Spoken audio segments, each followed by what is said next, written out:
Rádio Bandeirantes. Bom, o prefeito João Dória deve estar de bom humor, porque ele conseguiu dormir 2 horas e 10 minutos hoje. Se bem que é um pouco abaixo, acho que da média dele, que é de 3 horas. O prefeito, o senhor precisa me dar esse negócio que o senhor toma aí, porque eu não consigo mais sobreviver a essas entrevistas em que o senhor está sempre mais esperto do que eu e dormindo muito menos do que eu.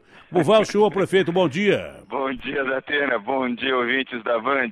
Datena, antes de tudo, parabéns pela liderança no horário. Curtíssimo espaço de tempo. Você é um cometa. Chegou na liderança, na sua faixa horária, de uma maneira brilhante. Parabéns a você, a sua equipe e a Band também. Depois eu vou mandar para você o Doriavit, a vitamina que eu tomo, que já foi apelidada de Doriavit, para você. É um complexo vitamínico, não tem mal nenhum, não tem contraindicação. Vou mandar um Doriavit para você tomar toda manhã, no seu café da manhã, com suco de laranja, o Doriavit, para melhorar a sua energia, Datena, que já é boa, hein? Eu estou precisando, mas o suco de laranja eu não posso por causa do diabetes. Por isso que eu estou tentando emagrecer. Legal. Mas, prefeito, o negócio é o seguinte, falando em regime, eu não posso mais ver a cara do ovo. Eu estou comendo omelete com 10 claras de ovo, ou então 6 ovos. Eu não aguento mais, porque, na realidade, é fonte de proteína, mas eu não suporto ver ovo. Falando em ovo, o senhor foi recebido a ovadas lá em Salvador, Bahia, e devolveu dizendo que era para jogar ovo na Venezuela. É claro que ninguém fica de bom humor recebendo ovo na cara, né? Estava o senhor, o prefeito de Salvador, o neto do ACM e tal, e daí por diante. Como é que o senhor considera esse tipo de manifestação, prefeito? O senhor que já não vai muito com a cara do PT, que foi manifestação de petistas, é isso? Foi. Ali era um movimento de petistas, aliás, com bandeiras do PT. Um grupo, não era um grupo grande, eram uns 30, 40. Ali tem o Paço Municipal em Salvador, que você conhece, entre a prefeitura e a Câmara. Você tem um paço que separa os dois prédios. Eu tive a reunião com o prefeito de Salvador, ACM Neto, onde ali foi homenageado por ele. Assinamos um convênio de cooperação para a área de cultura e a área de zeladoria urbana. E depois caminhamos até o Paço Municipal, onde fica a Câmara Municipal, onde eu seria, como de fato fui, homenageado com o título de cidadão soteropolitano. E aí, neste trajeto, haviam lá 30, 40 manifestantes do PT, ruidosos, mal criados, falando palavrões, agressivos. Havia ali a polícia militar, e aí, um certo momento, a chuva de ovos da terra, sei lá, deve ter jogado uns 200 ovos, nunca vi tanto ovo subindo, parecia chuva de ovo, né? E agressões e rojões também, viu? Ali o maior risco eram os rojões colocados contra nós. Aliás, essa postura é típica do PT, das esquerdas. Aliás, não é só o PT, não. PT, PSOL, Rede, PCdoB, a esquerda radical, que é intransigente, é intolerante e não sabe viver em democracia, é que reage desta forma, Datena, agredindo as pessoas, ameaçando as pessoas, tentando amedrontar. Comigo não funciona. Aliás, nem tampouco funcionou com o prefeito de Salvador, ACM Neto. Fui à tribuna e depois até postei um vídeo na internet, nas redes sociais, onde recebi o título na Câmara. Fui muito aplaudido. Felizmente, as pessoas que estavam ali dentro do auditório da Câmara Municipal de Salvador eram pessoas corretas e equilibradas, e havia gente de vários partidos ali, menos da esquerda. E ali recebi o título. Mas essa intransigência, essa intolerância, esse é o pior caminho para o Brasil, Datena. Esse caminho, nós contra eles, o caminho que estabelece a agressão. Se você não pensa como eu penso, logo você não presta e logo você precisa ser destruído, machucado, atemorizado, intimidado. Só vândalos. Chegou já o tempo desse populismo barato e vandalizado. E aí no final eu disse, olha, vamos lá para a Venezuela, vai ajudar um Maduro lá que vocês amam tanto e ficam postando aí na internet elogios a esse ditador venezuelano, vamos jogar ovo lá na Venezuela, não nos venezuelanos do bem, mas nesses maduristas e esquerdistas e comunistas que estão lá na Venezuela. Bom, das pesquisas que tem por aí, eu não quero alimentar discórdia, mas tem que ser colocado, né? O Lula se apresenta como o candidato do PT, se ele for candidato, e se apresentando como candidato do PT, apesar de ter a maior rejeição, é o sujeito que hoje tem maior número de votos em percentual em todas as pesquisas para ser presidente. A respeito disso, não querendo alimentar discórdia, o Abílio Fraga dá uma entrevista muito boa à Folha de São Paulo, rebatida pelo site UOL. Se o Lula for candidato, vai voltar ao mesmo, o padrão de mentiras e promessas. O Brasil nunca precisou tanto do PT, disse o Lula. Aí o Abílio diz o seguinte: para quê? Para quebrar de novo? Acho que a campanha vai ser de baixíssimo nível, para enriquecer os mesmos que estão mamando por aí. Faz tempo. Agora, essa declaração do Abílio, que foi peça importante do governo do Fernando Henrique, não é? Do seu partido, isso não leva a crer que essa campanha, além de ser de baixíssimo nível, pode ser até perigosa em termos de confronto, que para o Brasil não é interessante, para ninguém é interessante num momento como esse? Bom comentário, Datena. E assim como boa entrevista do Armínio Fraga também, como você se referiu e que eu li. É o pior caminho para o Brasil. Mas é o pior caminho, viu, Datena?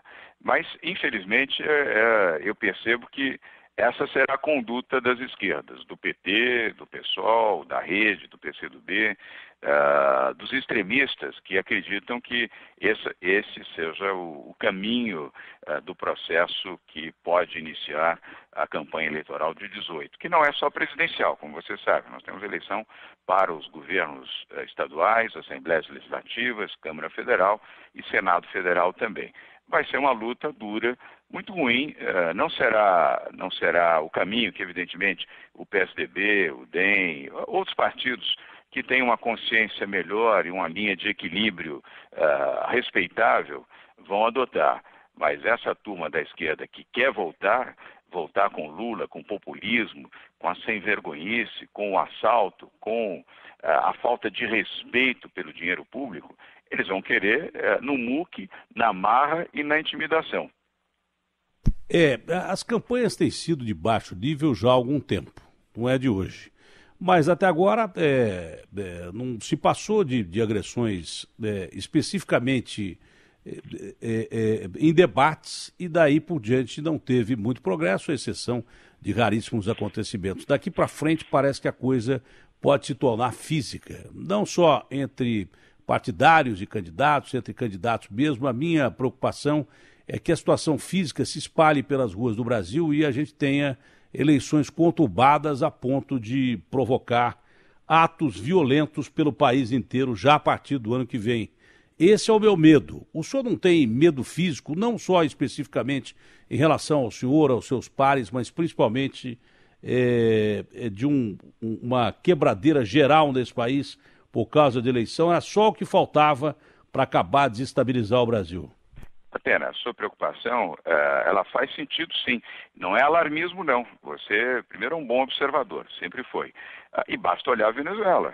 Basta olhar. Se alguém que está nos ouvindo agora na Band estiver acreditando que você está sendo extremado, veja a situação da Venezuela. O caos social, o caos urbano na Venezuela, exatamente pela mesma razão. Aliás, o caos urbano provocado por uma ditadura venezuelana iniciada por um populista, Hugo Chávez, amigo íntimo que foi do Lula, da Dilma, das esquerdas, do PT, aliás, insuflado, estimulado e financiado, inclusive, por dinheiro brasileiro, inclusive do BNDES, financiando programas e obras na Venezuela, e a corrupção solta, suportando e dando patrocínio para esse bolivarismo que se instituiu na Venezuela, e que o resultado toda semana tem mortes nas ruas de Caracas, na capital da Venezuela, exatamente por essa intolerância, essa posição agressiva daqueles que querem, em nome do populismo, fazer uso do poder e subjugar o povo e silenciar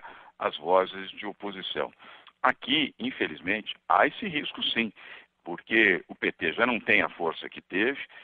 Quero lembrar que em outubro do ano passado, aos seus ouvintes da Atena, eu ganhei as eleições aqui em São Paulo contra o PT foi arrasado na eleição, nós vencemos aqui no primeiro turno, ganhei feliz do PT em todos os distritos da cidade de São Paulo, aquilo que o PT jamais imaginava que na periferia da cidade perderia, perdeu e perdeu feio. E vai perder de novo, quando disputar a próxima eleição com quem quer que seja. E aí a intolerância começa a campear, porque o que eles querem é a mamata, é o poder, é o dinheiro para continuar a fazer corrupção, transformar a máquina pública em instrumento partidário, em instrumento ideológico, oferecer dinheiro para aqueles que são partidários das suas ideias, que não gostam de trabalhar e contribuir para destruir ainda mais o Brasil. Já não bastassem os 14 milhões de desempregados que proporcionaram na gestão Lula-Dilma a péssima imagem internacional do Brasil, o assalto aos cofres públicos, especialmente a Petrobras, e o ensinar a roubar, a mentir e a usurpar é o que eles desejam fazer, e para isso vão lutar, ainda que fazendo como ontem à noite em Salvador fizeram, agredindo, xingando e ameaçando. Já se viu colocar rojão, os rojões da Atena colocados para baixo. Isso é um perigo. Nós tivemos a morte, inclusive, de um cinegrafista da Band, se não me engano, no Rio de Janeiro, em manifestações no ano passado. Ele foi atingido por um rojão e faleceu. Isso é um absurdo completo. Lembrando que a polícia, no caso de Salvador, da Bahia, é a polícia militar comandada por um governador do PT.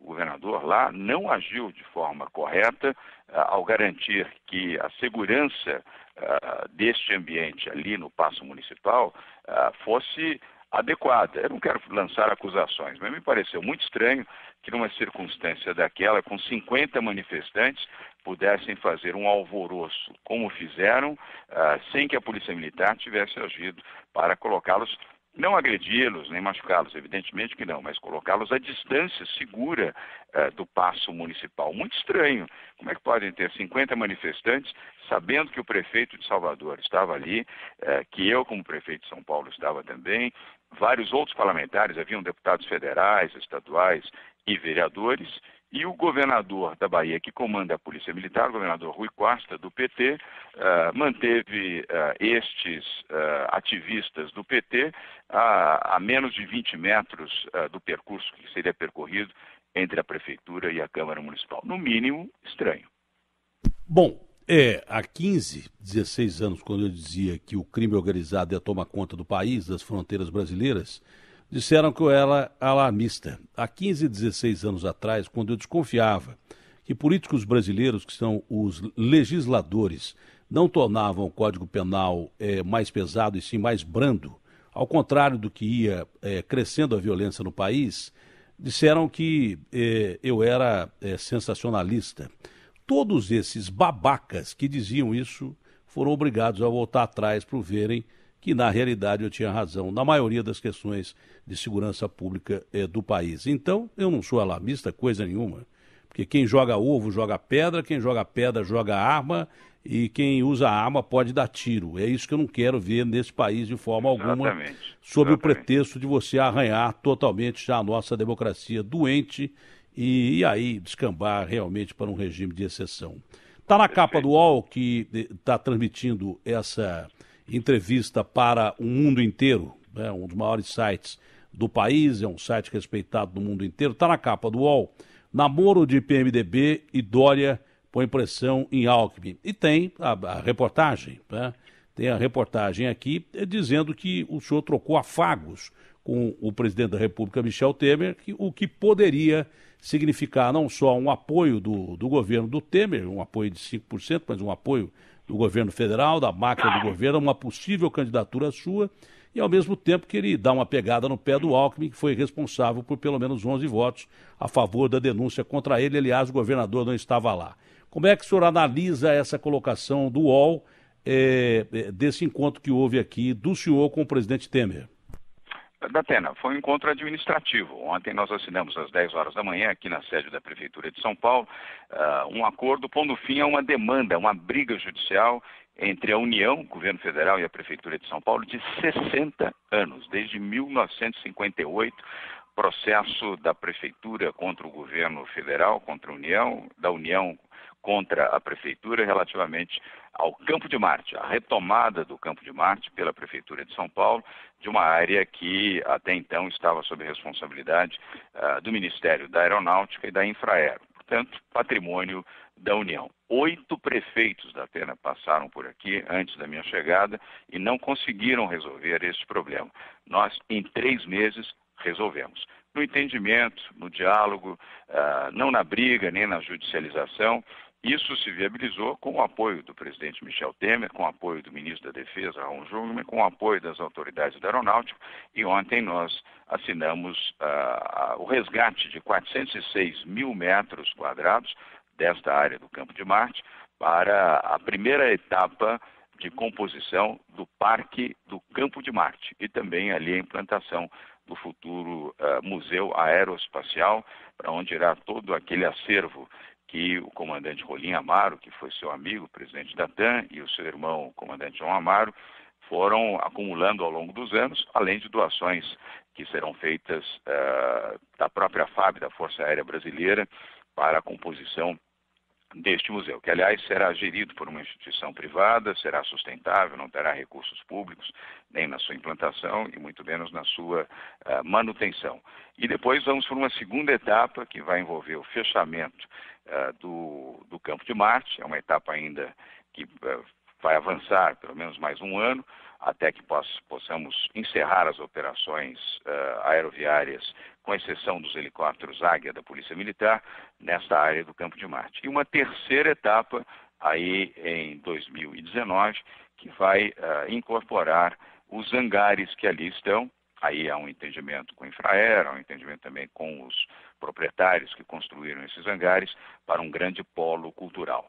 Esta primeira etapa, nós assinamos ontem aqui às 10 horas da manhã com o presidente Temer e eu agradeci o gesto, a atitude, o comportamento positivo que ele teve, porque se não há acordo, se uma das partes não tem interesse, é inviável. Ele teve interesse, evoluiu, o ministro Jungmann também teve muita precisão e nós encerramos uma pendenga de 60 anos, Atena, ontem, neste acordo assinado aqui na Prefeitura de São Paulo. Nessa entrevista do Armínio Fraga, que sempre foi tido como um cara equilibrado, ele disse que o Brasil, já nas eleições de 2018, pode descambar para o populismo. E, ao mesmo tempo, ele faz uma afirmação lá na frente que o PSDB, o seu partido, está meio perdido e pode perder uma chance de ocupar o governo de uma forma definitiva. Não só o governo estadual, mas o governo do país. Como é que o senhor entende essas colocações do Armínio? Eles que têm medo que o Brasil caia para o populismo. De alguma forma isso fere os seus interesses? O senhor tem algum interesse em ser candidato à presidência da República?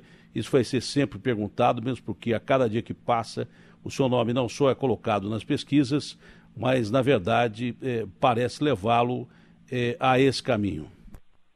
Atena, primeiro volto a referendar o Armínio Fraga.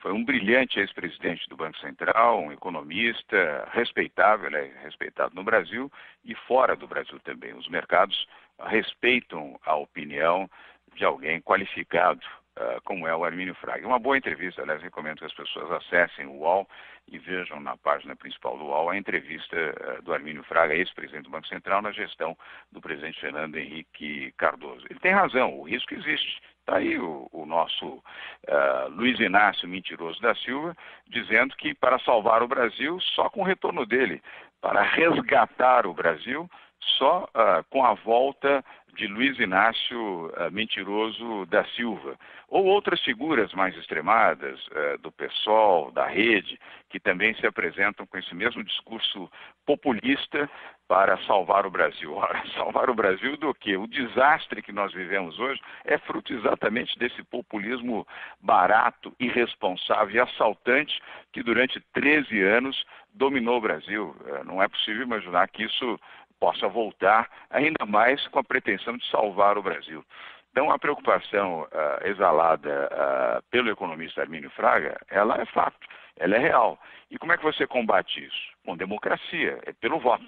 E é no voto que a população brasileira, principalmente essa maioria silenciosa da Atena, deve se manifestar para dizer não ao populismo, dizer não à volta do Lula, dizer não a essas versões extremadas de esquerda que querem implantar a mesma ditadura da Venezuela aqui no Brasil. Aliás, para quem tiver curiosidade e gosta de frequentar as redes sociais, assista a manifestação da presidente nacional do PT, a senadora Gleisi Hoffmann. Assista e veja ali o que ela fala de Nicolás Maduro e dos bolivarianos da Venezuela e do apoio que ela expressa em nome do PT, dela e do Lula a estes movimentos extremados, agressivos e eu diria até chacinadores de extrema esquerda, que hoje, infelizmente, dominam a Venezuela, a Bolívia, o Equador e outros países, e dominavam aqui também, através do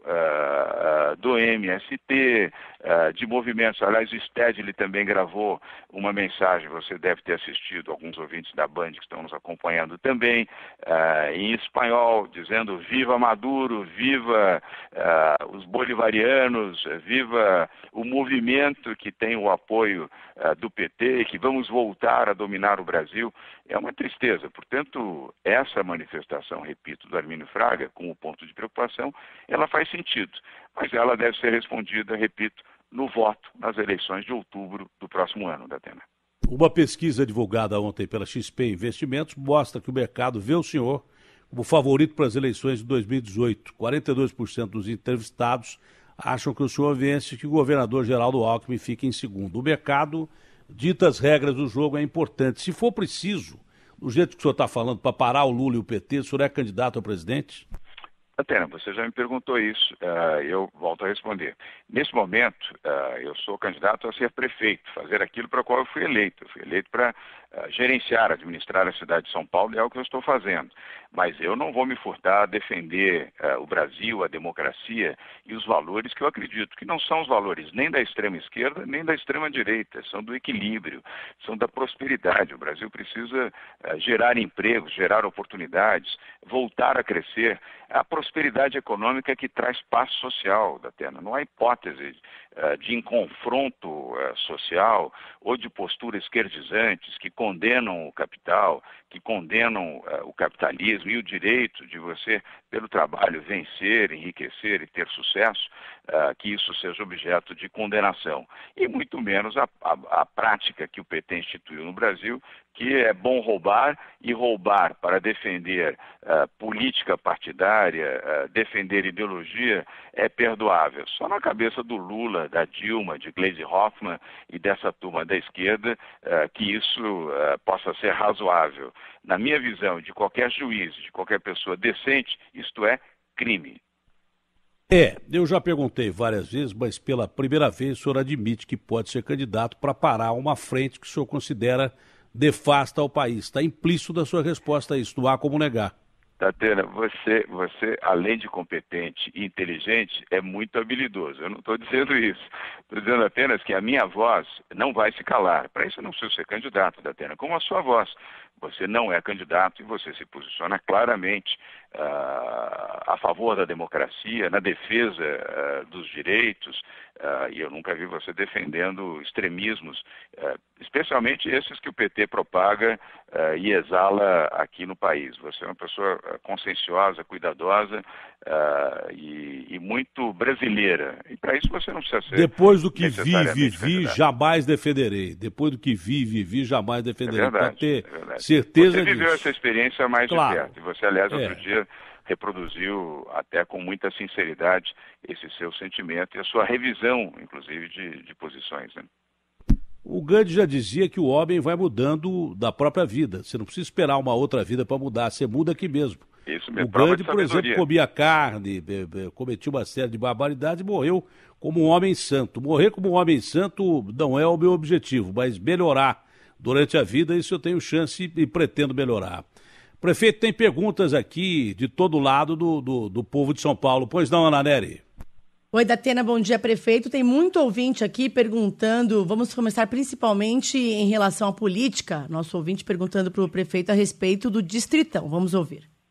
Datena, bom dia. Aqui é o Marcelo Estrela, taxista de São Paulo. Pergunta pro prefeito o que ele acha de implantarem esse distritão aí, já que o povo não quer, o povo quer fazer uma limpa lá naquele congresso. O que ele acha, a opinião dele? Obrigado. Datena, Ana Nery, obrigado. Marcelo Estrela, o distritão talvez não seja, o voto distrital sim, o distritão talvez não seja a melhor opção. Nós temos aí pela frente uma reforma política que, a meu ver, é importante na sucessão da trabalhista e da reforma previdenciária ainda este ano, para que ela possa ser aplicada para as eleições no ano que vem. Para isso ela tem que ser discutida e votada até o final de setembro, Datena. O prazo tem que ser prazo curtíssimo para estabelecer o voto distrital e, com isso, primeiro reduzir custos de campanha, depois permitir que o eleitor possa saber exatamente em quem ele está votando e no que este seu candidato a deputado estadual, deputado federal, possa efetivamente representar para a defesa da sua comunidade, da sua região, da sua área de atuação. Será bom e será saudável. O Congresso Nacional vai ter esse desafio de tentar aprovar o voto distrital num prazo recorde nos próximos 55 dias, Datena. Reforma política. Ontem eu falava com o presidente da Câmara, ele disse que é de urgência uma reforma política no Brasil, que, aliás, se houvesse sido feita lá atrás, com certeza a gente talvez nem precisasse de enxugar o Estado hoje com reforma de Previdência e reforma trabalhista. Devia ter sido feito lá atrás. Tem gente que está defendendo a reforma política hoje, mas lá atrás não defendia. É verdade.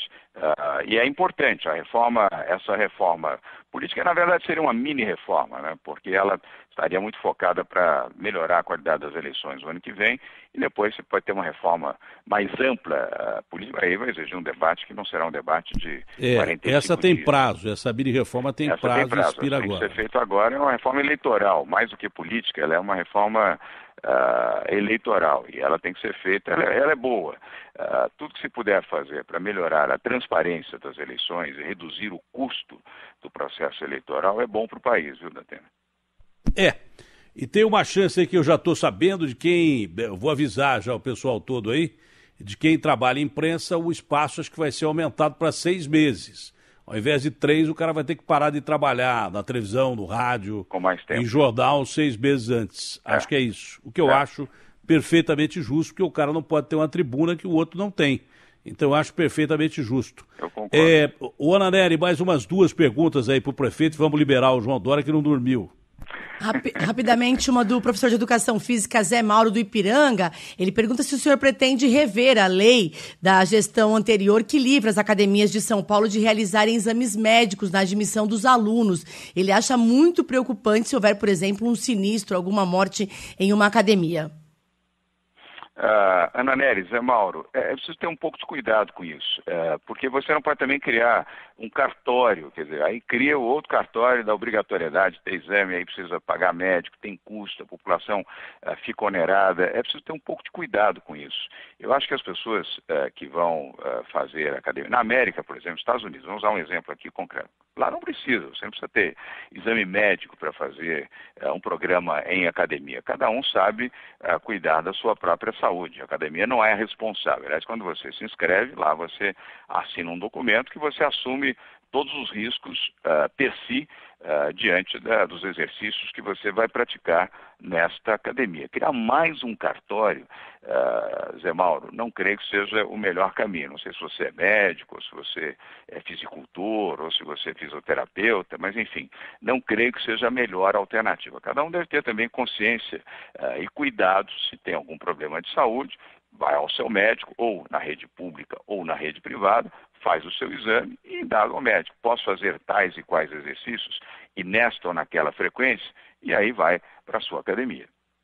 Bom, Ana, você tem mais 2 perguntas rapidão do ouvinte aí. Escolha as perguntas que o prefeito tem que ser liberado, inclusive o espaço que eu havia pedido a ele já foi rompido e eu gosto de manter o nosso trato aqui, não é? Fique à vontade, com todo ouvinte tem o seu direito de perguntar, mas o entrevistado tem o tempo dele para falar não pode também dar mais do tempo devido. Pois não, Ana Nery? O Américo pergunta sobre novas mudanças para aplicativos de transporte e o Gaspar pergunta sobre o uso da GCM para multar veículos. Começo pelo Gaspar, Ana Nery. A GCM não multa mais veículos, não há a menor hipótese disso ocorrer. A Datena até já observou isso, inclusive no seu programa na televisão. A GCM apoia, evidentemente, os agentes da CET nas marginais Tietê e Pinheiros para que não sejam agredidos, como isso já ocorreu. E o próprio programa do Datena na Band já reproduziu situações como essa também. Mas multar jamais, não tem a menor hipótese disso ocorrer. Eu me manifestei durante a campanha contrariamente a isso e orientei, através do nosso secretário de Segurança Urbana, o Coronel Zé Roberto, para em hipótese nenhuma agente da Guarda Civil Metropolitana usar talão de multa. Essa não é competência da GCM. A GCM tem que cuidar da proteção da cidade, da proteção do patrimônio público, da proteção das pessoas, evidentemente também a proteção dos servidores públicos em trabalho. E, Américo, em relação aos aplicativos, houve a regulamentação feita para os aplicativos Uber e todos os demais, Cabify, 99 Táxi, Easy Táxi, todos os que acho que são 5 já operando aqui na cidade de São Paulo, e também a requalificação relativa aos motoristas de táxi, que agora estão sendo bem tratados pela Prefeitura de São Paulo e respeitados dentro dos seus direitos e da igualdade que deve caber aos que são prestadores de serviços em transporte público individual na cidade de São Paulo. Então essa alteração já foi feita, ela está sendo praticada, agora os aplicativos têm que pagar os impostos, tem regras a cumprir, como cumprem os taxistas também. E esperando, Datena e Ana Nery, que a economia gradualmente se recuperando, o movimento para o transporte nos táxis em especial e complementarmente também nos aplicativos possa crescer e oferecer melhores condições de renda a milhares de pessoas que hoje dependem deste serviço para o ganha-pão das suas famílias. Para encerrar só uma retificação, eu não concordo com esse negócio de 4 policiais da Guarda Civil Metropolitana, que é uma força considerável hoje em dia. Ela é uma força considerável não só para defender o patrimônio, mas para ajudar as polícias definitivamente em fiscalizar a cidade e até efetuar prisões importantes. Eu acho que a GCM deveria ser mais usada, por exemplo, ao longo das marginais, que o que tem aumentado o número de acidentes das marginais, só pelo olhômetro, eu não sou nenhum cientista, mas sou observador, são pessoas que atravessam a marginal, que infelizmente, pelo mercado restrito, com 14 milhões de desempregados, são obrigadas a vender coisas na marginal, e que, infelizmente, as leva à morte, como acabou acontecendo outro dia na marginal do Rio Tietê. O ciclo, a circulação de pedestres em rodovias marginais, que nenhum lugar do mundo é permitido, e nem pode, nem deve, então, isso aí tem provocado aumento de acidentes e não aumento da velocidade, mesmo porque a cidade está andando e estava parada até outro dia. Essa é a minha opinião. Agora, você pegar 3 ou 4 GCMs, você ficar cuidando de um cara com uma pistola que está multando as pessoas, é melhor tirar a pistola. Tem casos em que é melhor tirar a pistola e parar de multar o cara com a pistola e deixar o sujeito andar ali sabendo onde tem o radar, para que ele possa ser multado ou não. Ele tem opção, entendeu? Esse negócio de ficar escondido com a pistola na mão, eu sou contra botar 4 GCMs ali para proteger o cara, sendo que esses caras podiam estar ajudando na fiscalização, inclusive criminal, da cidade. Essa é a minha opinião. Apenas só um esclarecimento para você, desculpa fazer essa brevíssima interrupção. Não são 4 GCMs. Os agentes da CT são exclusivamente para motocicletas, não são para automóveis. O automóvel já tem radar mas tem casos que tem 3, 4, já passaram informação para a gente aqui. Não é verdade. A gente teve essa informação de ouvinte, mas o não cara é verdade. Com que objetivo, João? Com que objetivo o cara ia falar se ele não está vendo? Entendeu? Mas, perdão, deve estar acontecendo casos que não te informaram. Mas eu acredito no ouvinte da Rádio Bandeirantes. O cara ligou para cá e disse isso. A Ana que recebeu a ligação, inclusive. Não quero contestar os ouvintes da Band, não. Mas não é o fato. Você tem um agente policial para um agente da CET. Não mais do que isso, não tem necessidade. Mas a gente mobilizar 3, 4 pessoas, que é isso?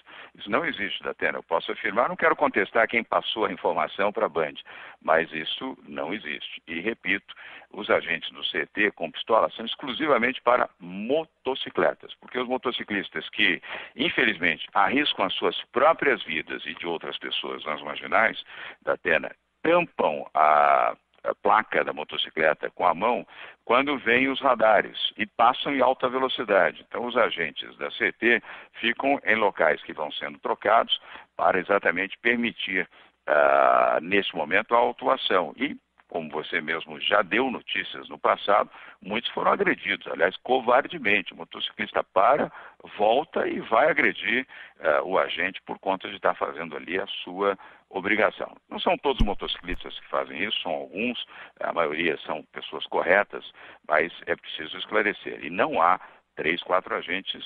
Não, eu, de novo, não sei quem deu esta notícia à Band, mas eu contesto, ela não é verdadeira, Datena. Prefeito, para encerrar, o que é que o senhor já queria ter feito e não fez na sua administração? Ter dinheiro para poder administrar melhor a cidade de São Paulo, coisa que nós não temos. Herdamos 7,5 bilhões de reais de déficit da gestão do PT e agora estamos aqui fazendo gestão sem dinheiro. E eu também não vou perder meu tempo reclamando do Fernando Haddad e da gestão anterior, que a população quer que nós resolvamos os problemas que a cidade tem. E é isso que eu estou aplicado para fazer, buscando recursos no governo estadual, um pouco no governo federal, muito no setor privado, em boas parcerias, para poder cumprir a nossa obrigação e melhorar a gestão da cidade. Mas confesso a você que com dinheiro seria menos difícil. É possível fazer isso sem aumento de carga tributária ou não? É claro que é possível. Eu sou contra o aumento de carga tributária, absolutamente contra. Eu sou a favor do aumento de carga de eficiência de gestão, de empenho e de trabalho. Aumentar a carga tributária, esse é o caminho mais fácil. Aliás, é o caminho que o PT adora fazer, que aumentou a carga tributária em tudo onde foi possível para alimentar a máquina petista e essa sanha, essa vontade de ter dinheiro público, menos para administrar e mais para engordar o bolso dos petistas. Quem gostou de fazer isso foi o PT. Eu sou totalmente contrário ao aumento de carga tributária. Acho, aliás, que o país, depois de retomar a sua estabilidade econômica, a retomada de emprego, precisa avaliar a redução gradual dos impostos, isso sim. Prefeito, bom dia, muito obrigado. E falando em PT e os ovos, manda um pouco para cá, porque está faltando já na minha carga de regime aqui. São 10 claras e já não preciso comprar um galinheiro aqui, como tem sobrando regime, lá em Salvador. Regime da Atena, aos quilos. Não, só está faltando os ovos. Abraço grande, prefeito, bom dia. Bom dia, Datena, bom dia aos ouvintes da Band. E um bom sono para o senhor de hoje para amanhã, se o senhor conseguir. Abraço grande. Um abraço, Datena.